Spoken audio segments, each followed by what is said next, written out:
Okay, so now that we've done most of the materials in our Ninja, we need to copy paste those materials onto the rest of the objects that have similar materials. And the easiest way to do that is using node groups. Now, they might be a little bit tricky to understand at first, so instead I'm going to go and use the compositor in a clean scene to demonstrate that. And that, of course, is down there. Just turn all those on and delete the default nodes. And I'm going to add an image, which is an old render I did when I first started shading the Ninja. So, this image, what we want to do is add a vignette that will basically just darken the corner of the image and bring your eye a little bit more into the middle of the image, sort of bring the focus inwards. You don't always want it to be along all the corners evenly, but just for these purposes I'll do that. So, in order to make a vignette, we just need to add a lens distortion node, set the distortion to 1, and that's of course going to make a nice oval shape of our image.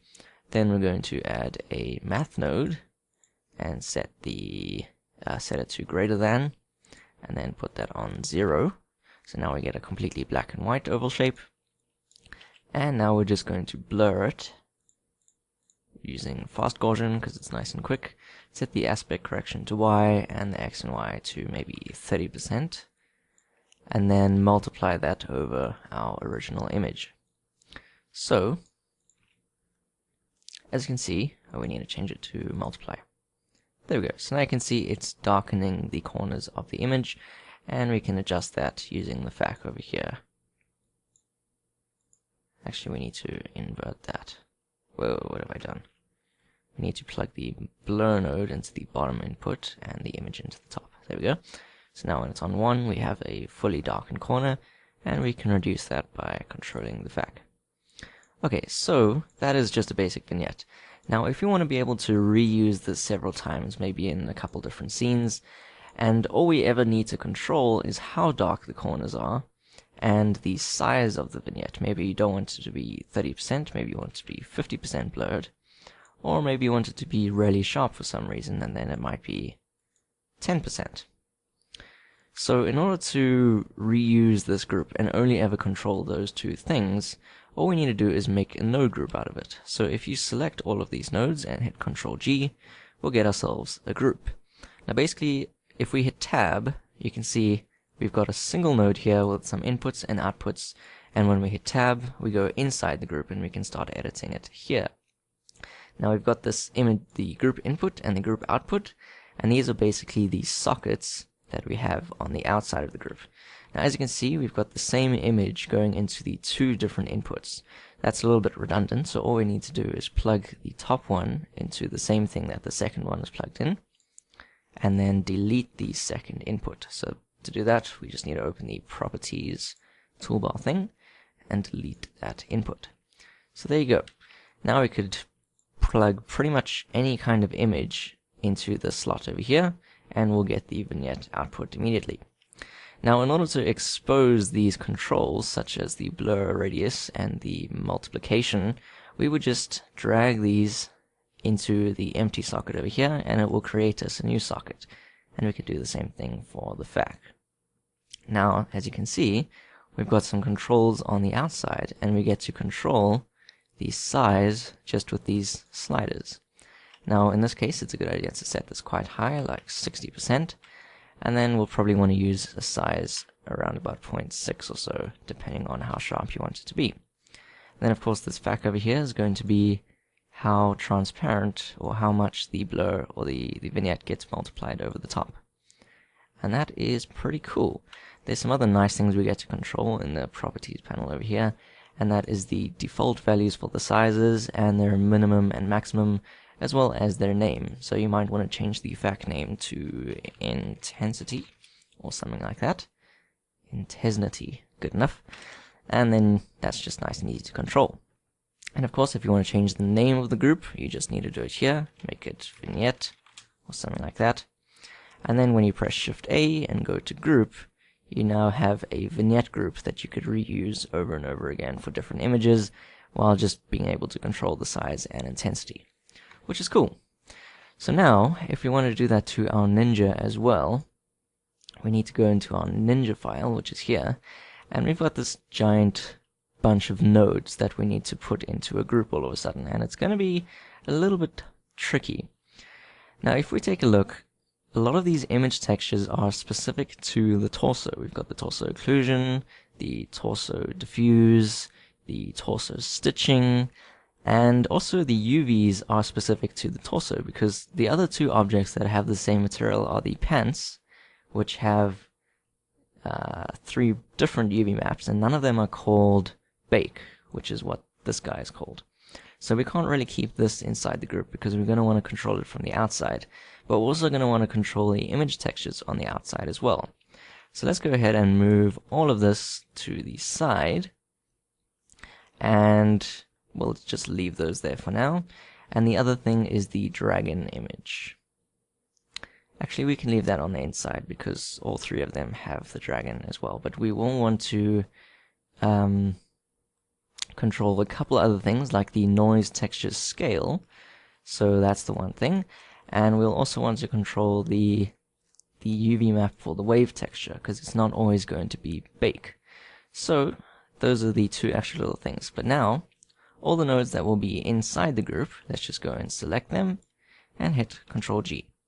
So now if we hit tab, we've got our group over there, which is pretty awesome. So the first thing we need to do is just name our sockets. So, or rather, let's just move these around so that they're a bit closer together. There we go. So now we want to name the sockets. Let's do the outputs first. Now the outputs, we have a displacement, which is our bump map, and we have a shader. Shader can stay the same, but the color, I think we should call it something a little bit more useful, like bump mapping, and move it down to the bottom. Now the color one, which is the bump mapping, is not really a color because it's plugging into the displacement.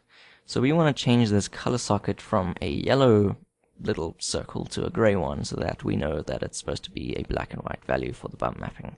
So in order to do that, all we need to do is drag an existing socket, doesn't matter which one, as long as it's gray, the value, and plug it into a empty output socket over there, and that's just going to create a new output there, and we can immediately disconnect it because we don't actually want that one, and then plug our actual bump map node, or the bump map value that we want over there, and delete the color.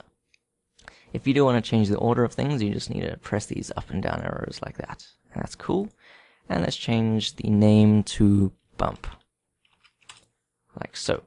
So now you can see it's disconnected it for us because we changed the type to a value instead of color, but we can just plug that right in. Okay, while we're here, let's change it to clothing, the name, and that is cool. So the next thing we want to do is just clean this up a bit. You can see we've got 2 outputs from our torso diffuse going into the color as well as a value down here. So let's just see where those are going.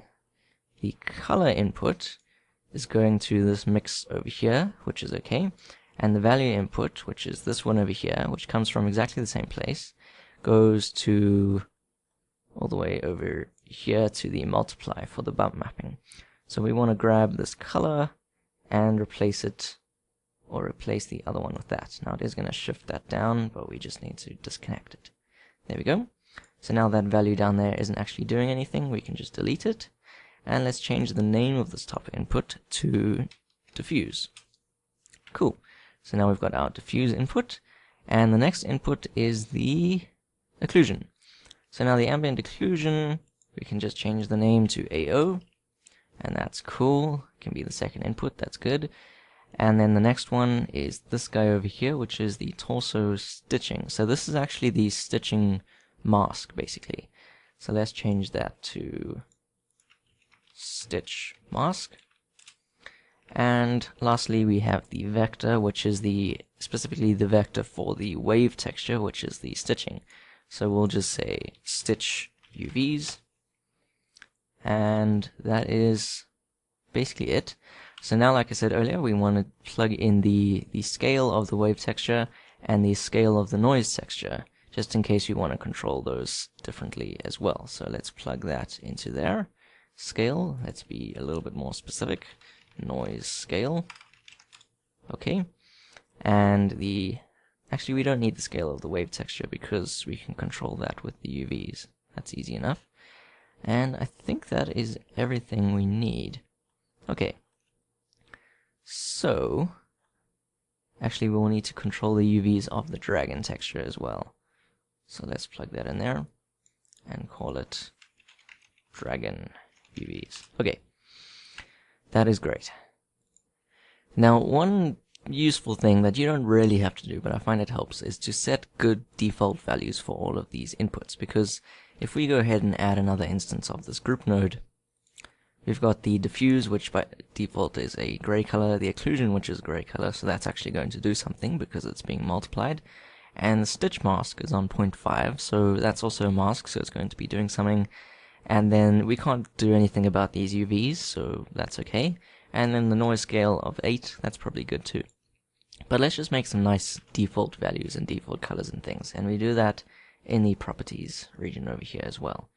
So the default color for the diffuse should probably be the same as the color of the object itself in the viewport, which is this gray color, so I can just hit Control C and Control V over there. And now the occlusion, because it's being multiplied over the other colors, we don't want it to have any effect unless we plug something in it. So to make that happen, we just need to make it white, because if you multiply something by white, which is 1, it's going to be the same as it always was. And then the stitching mask, if we don't want to see any stitching, we need to put the value on 1, and that's just because our stitching mask is by default white, or most of the stitching mask is white, and where the actual stitches are, it's black.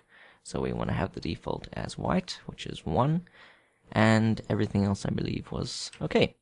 Now it won't change the values for any nodes you've already added, but if you add another one, you can see that we've now got our updated values and colors. Okay, so all we need to do now is add this clothing node group with the correct textures and things to the pants and also to the head wrap thing. So let's just go into local view for these 3 objects, and I'm going to switch to GPU rendering. So if we just go ahead and render it, we can see what that looks like. Of course the shirt should look correct. We don't need this node over there. And we just need to make a material for the pants and the head. Now at the moment, the pants already have some nodes in the material, but this is from Blender internal, so it's not going to work at all. So let's just delete everything. And add our output shader, the material output, and our node group, which is down here, clothing. Okay, so, because we've set good defaults, everything will look okay just by connecting it without even adding any kind of textures here. So that's pretty cool. I'm just going to do the same for the head while I'm here. Okay. So, the dragon UVs... No, this isn't the right one. It seems to be correct for the head, possibly. But for the pants, we need to change the dragon UVs. So let's just go ahead and add a UV math node. And for the pants, it's called dragon. We can plug that in there. And there we go. That's better. Okay. And just double check it for the head anyway, might as well. But it looks like it's correct. Yeah, it was fine. Okay, so let's just do the pants now. Okay, so there is a different set of textures for the diffuse and the stitching and that sort of thing for the pants, and that's why we kept those textures outside of the group and not inside, otherwise you wouldn't be able to control that per material. So let's go ahead and add an image texture. And for the pants and the head as well, it's just a texture called cloth. It hasn't actually been baked or painted or anything like that, but that plugs straight into the diffuse. And just to be sure of ourselves, let's go and plug, it's getting quite slow, let's go and plug the cloth UV map in there. And that's going to make our diffuse looking good. And we also need a stitching mask, so let's go and duplicate our image texture, and pants stitch bump, there you go. Plug that into our stitching mask, and that's going to need the stitching UVs. And we need to plug our stitching UVs. Actually, we're going to use the clothing UVs for these stitch UVs here. And that's because the stitch UVs are actually being used for the wave texture, not the stitch texture itself. So that's just going to map our wave texture correctly. And well, let's see what that looks like. that is pretty good. If we zoom in, that is cool. Let's just plug our bump map in as well. And this bump map is way too strong just because of the slightly different UV diffuse texture. So we just need to control that with a math node on multiply and maybe somewhere around 0.2.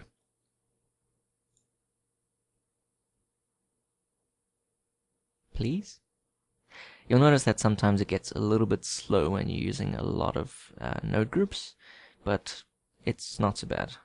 It changes sometimes. Sometimes it's quick and sometimes it's slow. It's weird. But anyway, that looks pretty good, I think. The one thing that you'll notice if we render these all together at once is that the pants are a little bit lighter than the torso, and that's mainly because the diffuse textures aren't exactly the same, but we can just fix that by changing the occlusion color to a darker color, and that'll make them a lot more similar. Okay, so let's just do the same thing to the head. It'll be pretty much exactly the same except for the stitching, because the head doesn't have any stitching. So in fact what we can do is copy paste this stuff, Control C and Control V, and it's not gonna like our UVs here, which is okay. Of course we don't have any stitching, so we can delete these and make sure the stitch is on 1, which is good. We've got cloth UVs and dragon UVs, and our bump map goes into there and the shader goes into there, and that should just work, I think. That's pretty cool. So now, if we wanted to, for example, change the color of all of our clothing materials, instead of going into every single material and changing it there, all we need to do is open up the node group and let's say disconnect our diffuse color, or the connection with the diffuse color anyway, and change it to something drastic like pink. And now if we render that, you'll see that all 3 of our clothing materials are pink, which is cool. So that's just a nice way that if we ever wanted to adjust something, we wouldn't have to do it multiple times. We just have to do it once inside the node group and everything gets updated correctly. And I can see that it's rendering quite quickly, whereas it was slow a little earlier on. But hopefully that's a bug that will be fixed sometime. Anyway, that is cool.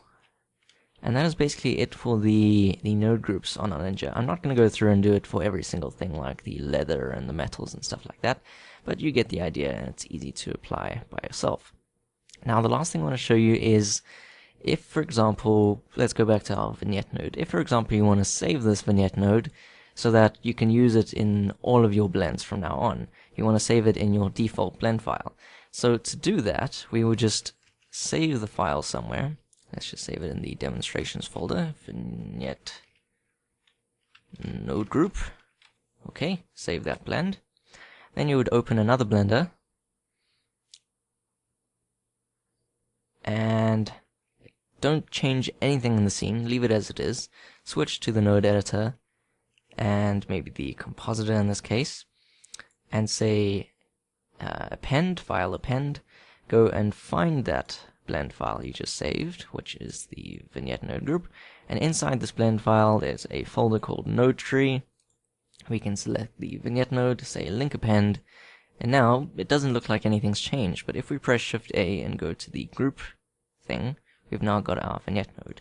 And if we add that, that's cool.